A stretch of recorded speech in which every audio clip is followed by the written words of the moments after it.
दोस्तों, welcome to our channel. स्वागत है आप सभी का हमारे चैनल आश्रम स्टडी पर। दोस्तों, मेरा नाम है पुष्पेंद्र कुमार और मैं आपको आज से इस चैनल के माध्यम से राजस्थान कला और संस्कृति यानी कि राजस्थानी आर्ट एंड कल्चर पढ़ाने जा रहा हूँ। तो देखिए दोस्तों, क्लास स्टार्ट करने से पहले कुछ ऐसी बातें हैं जो मुझे लगता है कि आपको बतानी चाहिए। ज़्यादा टाइम नहीं लूँगा आपका, बस 2 मिनट लेंगे। दोस्तों, अभी क्या है कि देश में लॉकडाउन का टाइम चल रहा है और ऐसे लॉकडाउन के टाइम के चलते सारे कोचिंग इंस्टीट्यूट वगैरह वो सब बंद हो चुके हैं। तो मतलब ऑफलाइन क्लासेस तो लगभग बंद से हो गई है और ऐसे में लगभग जितने भी टीचर है वो सब अभी ऑनलाइन एजुकेशन का सहारा ले रहे हैं पढ़ने के लिए। और ऑनलाइन एजुकेशन वैसे है तो सही, बाकी मतलब इसमें क्या है कि मैंने काफ़ी सारे वीडियो लेक्चर देखे। मैं नाम तो किसी का नहीं लूँगा, बाकी मैंने काफ़ी सारे वीडियो देखे। मतलब क्लास 1 घंटे की होती है ना, तो वो मतलब 1 घंटे की क्लास में सिर्फ आधे घंटे की स्टडी होती है, बाकी का सब इनका फालतू का चलता रहता है। मैं नाम किसी का नहीं लूँगा दोस्तों, बस मैं बता रहा हूँ। तो दोस्तों, इस चैनल पर आपको ये सब फालतू की चीज़ें कुछ देखने को नहीं मिलेगी। अपन सिर्फ स्टडी करेंगे, क्योंकि हमारा ये चैनल है आश्रम स्टडी। यहाँ पे सिर्फ स्टडी होगी, ये फालतू की बकवास कुछ नहीं होगी। तो चलिए दोस्तों, ज़्यादा वक्त ना जाया करते हुए आपका ये मैं आपकी क्लास स्टार्ट करता हूँ। तो दोस्तों, मैं आपको आज से पढ़ाने जा रहा हूँ राजस्थान आर्ट एंड कल्चर। क्या है अपनी, देखिए दोस्तों, ये जो सब्जेक्ट है ना अपना राजस्थान आर्ट एंड कल्चर, क्या है? राजस्थान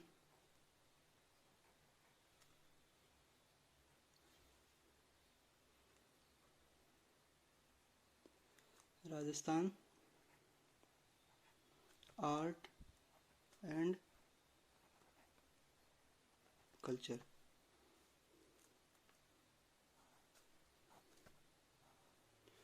दोस्तों, ये सब्जेक्ट मैं आपको पढ़ाऊंगा, जिसे हिंदी में बोलते हैं अपन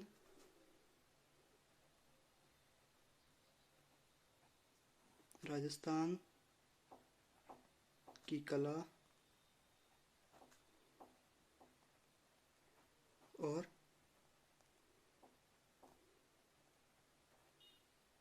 संस्कृति। राजस्थान की कला और संस्कृति।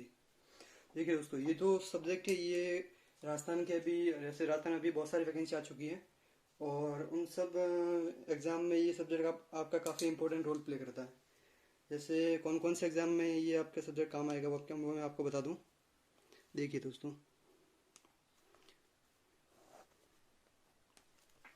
पटवारी,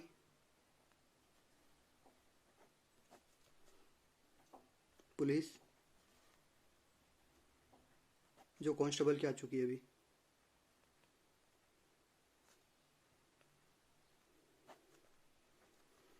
और अभी राजस्थान में एक बहुत बड़ी ये वैकेंसी आने वाली है रीट की, उसमें भी ये आपके काम आएगा। अगर आप उसकी तैयारी कर रहे हैं तो उसके लिए भी आप इस क्लास को ले सकते हैं।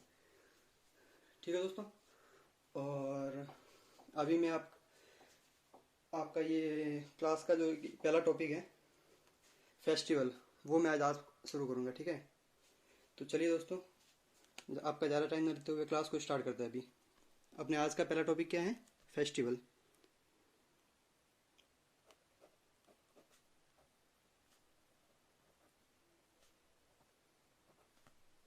फेस्टिवल यानी कि त्योहार। देखिए दोस्तों, ये टॉपिक बहुत ही इंपॉर्टेंट रोल प्ले करता है, क्योंकि हर एग्जाम में आपको 1 से 2 क्वेश्चन तो इस टॉपिक से देखने को मिलेंगे। तो ये टॉपिक आपको पढ़ना बहुत ही ज़रूरी हो जाता है। और इस टॉपिक में क्योंकि राजस्थान में अपने बहुत सारे त्यौहार मनाए जाते हैं, मेले आते हैं, और ये त्यौहार और मेले कौन से महीने में आते हैं, कौन सी तिथि को आते हैं, कौन से पक्ष में आते हैं, ये सब पता करने के लिए आपको हिंदी महीनों का ज्ञान होना आवश्यक है। तो दोस्तों, जब तक अपन को हिंदी महीने पता नहीं होंगे ना, तब तक अपन बता नहीं पाएंगे कि कौन सा त्यौहार कौन से महीने में आता है। क्योंकि अंग्रेजी महीने जो होते हैं जो वो तो लगभग सबको पता होते हैं, क्योंकि अंग्रेजी महीने तो अपन बचपन से पढ़ते आ रहे हैं। जनवरी फरवरी जो भी है अपने जनवरी से लेकर दिसंबर तक है। लेकिन जो ये हिंदी महीने होते हैं ना, वो मैक्सिमम लोगों को पता ही नहीं होता है। तो दोस्तों, जब तक अपन को ये पता नहीं होंगे तब तक अपन बता नहीं पाएंगे कि कौन सा ये त्यौहार कौन सा महीने में आता है, क्योंकि अपन को तो ये हिंदी महीने के हिसाब से बताना पड़ेगा।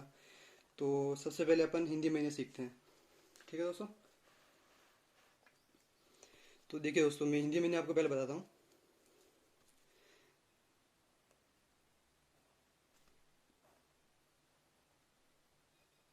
देखिए दोस्तों, आप, मैं जैसे लिख रहा हूँ ना वैसे ऐसे आप प्रॉपर साथ में ये अपने ये पूरा रजिस्टर बना लो, और ये पेन कॉपी लेके पूरा लिखते जाना है। जैसे मैं लिख रहा हूँ ना वैसे वैसे लिखते जाओ, बस आप मेरे हिसाब, जैसे मैं बता रहा हूँ ना वैसे आप प्रॉपर नोट्स बनाते जाओ, और ये नोट्स आपके एग्जाम में बहुत हेल्प करेंगे। काफ़ी लोग होते हैं जो गारंटी लेते हैं कि 100% हमारे जो हम जो पढ़ा रहे हैं उसी में से आएगा। देखिए ऐसा तो कुछ होता नहीं है। कोई भी टीचर कितनी भी गारंटी ले ले, बाकी पूरा पेपर तो उसके नोट्स में से मिलेगा नहीं आपको। तो मैं इतना बताता हूँ कि मैं जो पढ़ा रहा हूँ ना, इसमें से आपको 95% तक आपको अपने एग्जाम में देखने को मिलेगा, क्योंकि कुछ एक क्वेश्चन ऐसे होते हैं जो बाहर से आ ही जाते हैं। ठीक है दोस्तों, तो अभी अपन शुरू करते हैं अपना पहला टॉपिक। राजस्थान कला और संस्कृति से अपना पहला टॉपिक क्या है? फेस्टिवल, त्यौहार। और त्यौहार में अपन अभी राजस्थान के जो ये अपने ये हिंदी महीने हैं ना भारत के, वो अपन पढ़ने जा रहे हैं। तो हिंदी महीने कौन कौन से होते हैं, अपना टॉपिक क्या है फिर इसमें त्यौहार में? हिंदी महीने।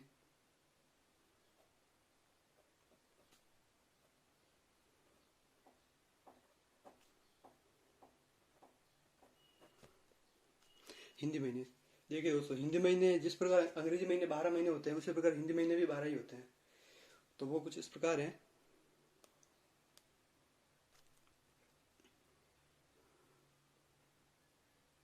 पहला चैत्र, दूसरा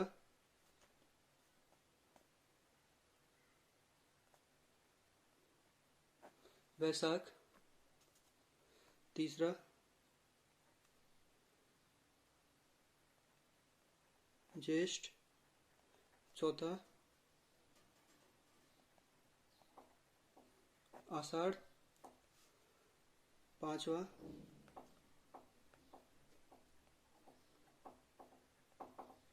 श्रावण, छठा भाद्रपद। 6 ही हो गए, और भी 6, छठा के बाद सातवां आएगा आपका आश्विन, आठवां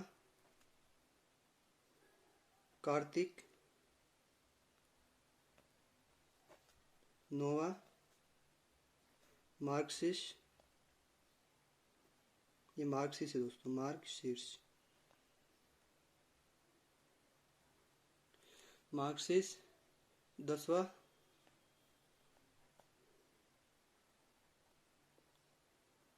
है पोष, और फिर 11वां है माघ, और 12वां फाल्गुन, जिस महीने में अपनी होली आती है। ठीक है दोस्तों, ये अपने 12 महीने हैं। जब तक अपन को ये 12 हिंदी महीने पता नहीं होंगे ना, तब तक अपन बता नहीं पाएंगे। तो सबसे पहले तो अपन को इन 12 महीने को याद करना है। ठीक है दोस्तों, अब अपन ने 12 महीने भी याद कर लिए, फिर अपन कैसे बताएंगे कि कौन सा त्यौहार कौन सा महीने में आता है? तो देखिए दोस्तों, जिस प्रकार अपने अंग्रेजी महीने में 30 दिन होते हैं, उस प्रकार अपने हिंदी महीने में भी 30 दिन ही होते हैं। ठीक है, लेकिन इसमें क्या होता है कि 15-15 दिन के 2 सेट होते हैं। मतलब शुरू के पहली तारीख से लेके 15 दिन, और फिर उसके बाद 16 तारीख से लेके 30 दिन, 30वें दिन तक, ये दो सेट अलग अलग होते हैं। इसमें जो पहला 15 दिन का सेट जो होता है ना, उसको अपन बोलते हैं कृष्ण पक्ष, जिसे बुद्धि भी बोलते हैं। और जो दूसरा 15 दिन का सेट होता है, उसे बोलते हैं शुक्ल पक्ष, जिसे, या फिर सुधी। ठीक है, और मैंने दोस्तों आपको क्या बताया कि हिंदी महीने में 30 दिन होते हैं। तो ठीक है दोस्तों, अभी हम जो मैंने बताया वो आपको मैं अभी लिखवा रहा हूँ। तो देखिए, ऐसे पॉइंट डाल के आपको लिखना है।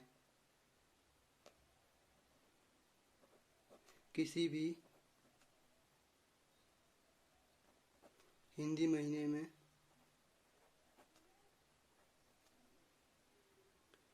30 दिन होते हैं। किसी भी हिंदी महीने में 30 दिन होते हैं। जैसे मैं लिख रहा हूँ वैसे आप नोट्स बनाते जाओ बस। और किसी भी हिंदी महीने में 30 दिन होते हैं। और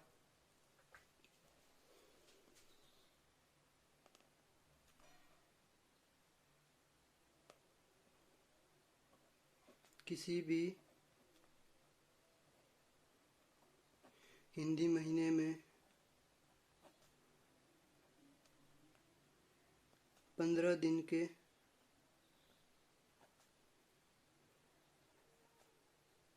दो पक्ष होते हैं।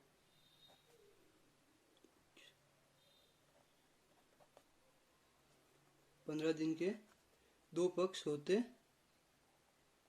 हैं। दिख रहा होगा आपको दोस्तों? हाँ, किसी भी हिंदी महीने में 15 दिन के दो पक्ष होते हैं।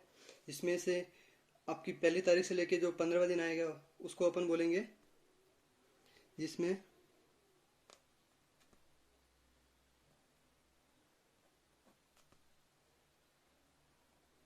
पहला 15 दिन का पक्ष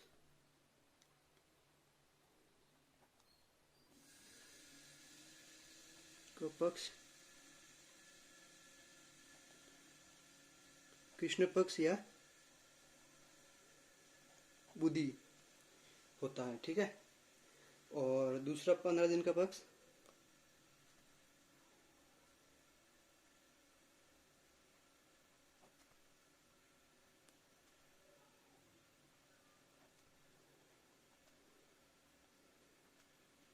शुक्ल पक्ष होता है, जिसे सुदी भी बोलते हैं अपन, ठीक है। और जो हिंदी महीने की जो शुरुआत होती है ना, वो हमेशा कृष्ण पक्ष से होती है। तो ये भी मैं आपको लिखवा देता हूँ।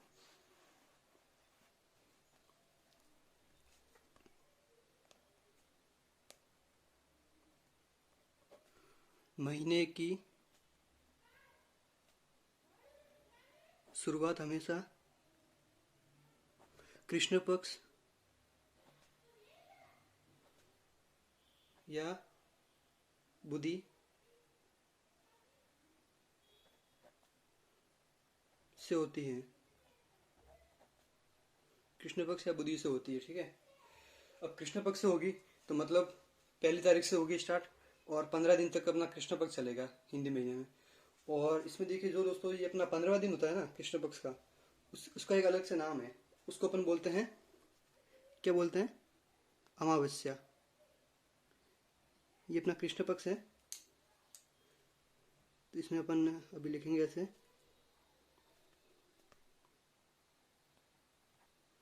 इसमें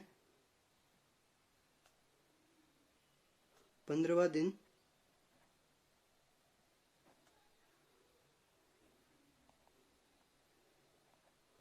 अमावस्या होता है।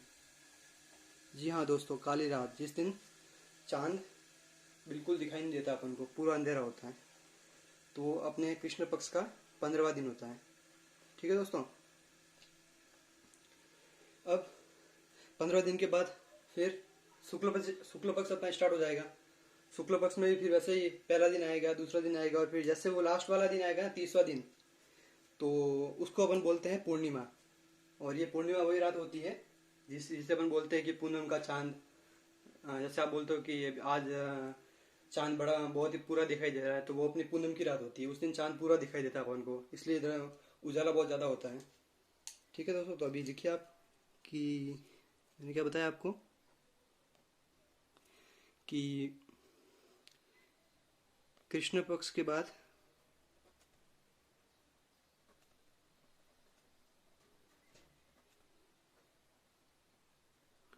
शुक्ल पक्ष आता है, या फिर अपन ये कह सकते हैं कि या अमावस्या, क्योंकि 15वां दिन अमावस्या, इसके बाद ही शुक्ल पक्ष की स्टार्ट होगा अपना। या फिर अमावस्या के बाद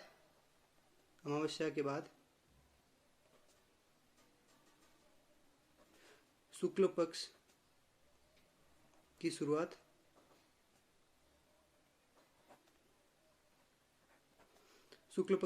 होती है, ठीक है। अमावस्या के बाद अपनी शुक्ल पक्ष की पहली तारीख आएगी, और क्या बोला अभी दोस्तों मैंने कि अमावस्या के बाद अपने शुक्ल पक्ष की पहली तारीख आएगी, और फिर इसमें जो लास्ट तारीख होगी वो अपनी पूर्णिमा होगी। तो अमावस्या के बाद शुक्ल पक्ष की शुरुआत होती है, और शुक्ल पक्ष में 15वां दिन।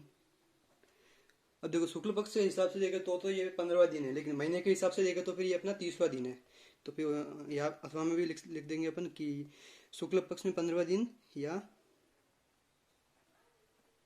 महीने का 30वां दिन कौन सा होगा दोस्तों? पूर्णिमा, जिसे अपन पूनम भी बोलते हैं।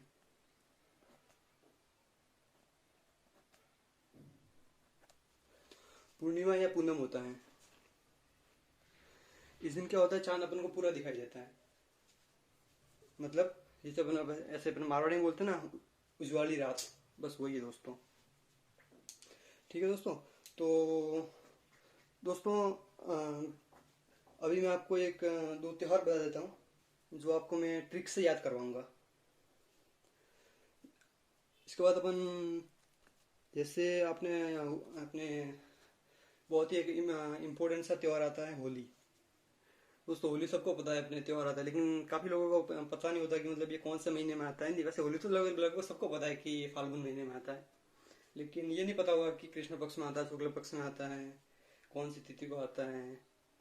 तो चलिए दोस्तों, होली का याद करने की ट्रिक क्या है कि होली हमेशा है ना अपने हिंदी वर्ष के अंतिम महीने का अंतिम दिन होता है, उस दिन होली आती है। मैंने क्या बोला दोस्तों, वापस सुनिए। हिंदी वर्ष के या फिर हिंदी महीने के अंतिम महीने का अंतिम दिन। अब हिंदी महीनों में अंतिम महीना कौन हुआ? फाल्गुन। और फाल्गुन में भी अंतिम महीने का वापस अंतिम दिन मतलब पूर्णिमा, और पूर्णिमा है मतलब शुक्ल पक्ष है। पक्ष कौन सा हुआ? शुक्ल पक्ष हुआ। तो फिर होली कब आई? फाल्गुन शुक्ल पूर्णिमा। तो देखिए दोस्तों, मैंने आपको ट्रिक से याद करवाया, इसके में आपको रटने की कोई जरूरत नहीं है। मैंने क्या बोला, होली कब आएगी?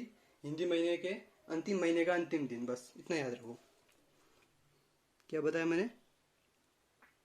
होली।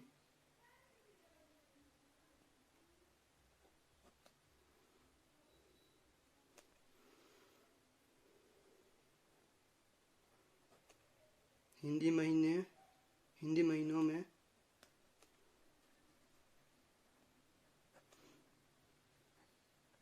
अंतिम महीने का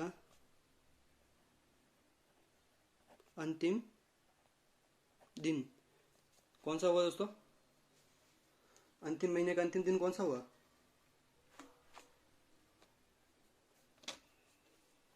हाँ,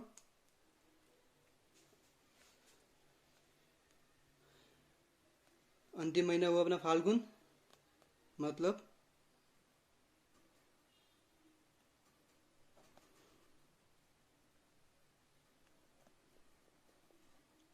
फाल्गुन, अंतिम महीना फाल्गुन हुआ। और पक्ष कौन सा हुआ? अंतिम दिन पूर्णिमा होता है अपना, तो फिर पूर्णिमा मतलब शुक्ल पक्ष, तो फाल्गुन शुक्ल पूर्णिमा, अंतिम दिन पूर्णिमा। देखिए दोस्तों, किसी भी जो ये अपन त्योहार को बता देना कि ये कौन से महीने में आता है, उसको हमेशा ऐसे लिखते हैं। पहले अपना मंथ आएगा, इसके बाद पक्ष आएगा अपना कि कौन से पक्ष में आता है, और इसके बाद फिर वो तिथि आएगी। ठीक है, तो मंथ, पक्ष और तिथि, तो फाल्गुन शुक्ल पूर्णिमा। इसमें आपको रखने की कोई जरूरत नहीं, बस आप इतना याद रखो कि हिंदी वर्ष के अंतिम महीने का अंतिम दिन, बस तो वो अपना होली हो जाएगा। ठीक है दोस्तों। इसी तरह होली के फिर सबको पता होगा कि होली के जस्ट दूसरे दिन क्या होता है? होली के जस्ट दूसरे दिन अपने क्या होता है?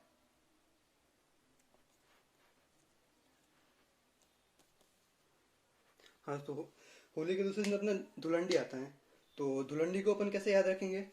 क्योंकि अभी देखिए, फाल्गुन महीने का अंतिम दिन, तो फिर तो मतलब फाल्गुन महीना तो पूरा हो गया। अब फाल्गुन महीने के बाद कौन सा आएगा अपना महीना? वापस शुरुआत से स्टार्ट होगा, चैत्र महीना आएगा। मैंने जो बताया था पहला महीना कौन सा होता है? चैत्र महीना होता है। तो चैत्र महीना शुरुआत होगा, तो शुरुआत हमेशा कृष्ण पक्ष से होगी, और कृष्ण पक्ष में जो उसकी पहली तारीख है उसको अपन क्या बोलते हैं? प्रतिपदा। ठीक है। तो फिर धुलंडी कब आया? चैत्र कृष्ण प्रतिपदा। तो फिर अब देखिए एक और त्योहार आपका,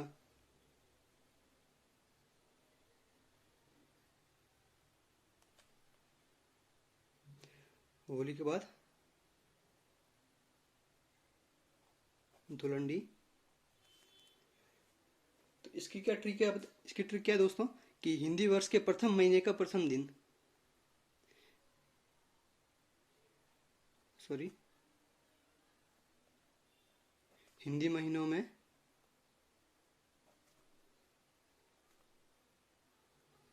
प्रथम महीने का,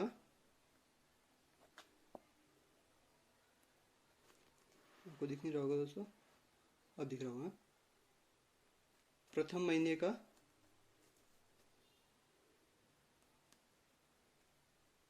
प्रथम दिन। अब प्रथम महीना कौन सा हुआ अपना हिंदी वर्ष में? ये प्रथम महीना कौन सा हुआ? चैत्र। अब मैंने दोस्तों को बताया था कि महीने के बाद हमेशा आपको पक्ष लिखना है, पक्ष। तो पक्ष कौन सा आएगा? पहले अपना कृष्ण पक्ष आता है, तो चैत्र कृष्ण, अब प्रथम दिन, पहली तारीख प्रतिपदा होती है अपनी, तो चैत्र कृष्ण प्रतिपदा। ठीक है। तो देखिए दोस्तों, मैंने आपको 2 त्योहार बताए अभी, और वो दोनों त्योहार आपको रटने की बिल्कुल जरूरत नहीं है। होली मतलब फाल्गुन महीने का नहीं, हिंदी महीने के अंतिम महीने का अंतिम दिन, अंतिम महीना फाल्गुन, और अंतिम दिन पूर्णिमा, और पूर्णिमा मतलब शुक्ल पक्ष, तो फाल्गुन शुक्ल पूर्णिमा। और धुलंडी में मैंने आपको क्या बताया कि हिंदी महीनों में प्रथम महीने का प्रथम दिन, तो प्रथम महीना चैत्र, और प्रथम दिन अपना प्रतिपदा, और प्रथम दिन मतलब कृष्ण पक्ष होगा क्योंकि शुरुआत कृष्ण पक्ष से होती है, तो मतलब चैत्र कृष्ण प्रतिपदा। तो दोस्तों देखिए, इसी प्रकार हम आगे भी बहुत सारे त्योहार है जो अपन ऐसी मतलब ट्रिक के माध्यम से पढ़ेंगे। तो दोस्तों इसमें आपको रटने की बिल्कुल जरूरत नहीं, मैं आपको सारे त्योहार ऐसे ही ट्रिक के माध्यम से कराऊंगा। तो दोस्तों तब तक के लिए बने रहिएगा आप हमारे साथ। और दोस्तों कल मैं आपको ये मतलब अभी कल मैं आपको इसमें ये महीने के सारे 30 दिन कौन कौन से होते हैं, जैसे पहले दिन को अपन प्रतिपदा बोलते हैं, दूसरे दिन को द्वितीया बोलते हैं, तीसरे को तृतीया बोलते हैं, वो सारे पूरे 30 के 30 दिन दिखाऊंगा आपको। और फिर आपको मैं बताऊंगा कि ये चंद्रमा की कलाएं मतलब कैसी होती हैं। प्रतिपदा को चांद कैसा दिखता है, द्वितीया को चांद कैसा दिखता है, कृष्ण पक्ष में चांद कैसा दिखता है, शुक्ल पक्ष में चांद कैसा दिखता है, ये मतलब चंद्रमा की सारी कलाएं मैं आपको बताऊंगा। तो दोस्तों इसी तरह आप बने रहिएगा हमारे साथ। यहाँ पे अपन सिर्फ पढ़ाई करेंगे, पढ़ाई के अलावा एक्स्ट्रा फालतू बातें बिल्कुल नहीं करेंगे। और मैं आपको ये कंप्लीट कोर्स कराऊंगा, और जो आपके आने वाले एग्जाम राजस्थान की ये जो पटवारी और ये कांस्टेबल है, इसमें आपके बहुत ही हेल्पफुल रहेगा। आप अगर रीट की तैयारी करें तो इसके लिए भी पढ़ सकते हैं। दोस्तों चैनल को लाइक कर देना, शेयर कर देना और सब्सक्राइब कर देना, ताकि और शेयर अपने काफ़ी जो बाकी जो मित्रगण हैं उनके साथ आपको शेयर कर देना, ताकि उनको भी पता चल सके कि हम इसकी तैयारी करवा रहे हैं और अधिक से अधिक लोग इसका लाभ ले सकें। क्योंकि काफ़ी लोग अभी ऐसे हैं जो पढ़ नहीं पा रहे हैं और कोचिंग सेंटर से तो वो काफ़ी दूर है, तो ऐसे में उनके लिए ये वीडियो काफ़ी हेल्पफुल रहेगी। तो दोस्तों ठीक है, अब हम अलविदा लेते हैं।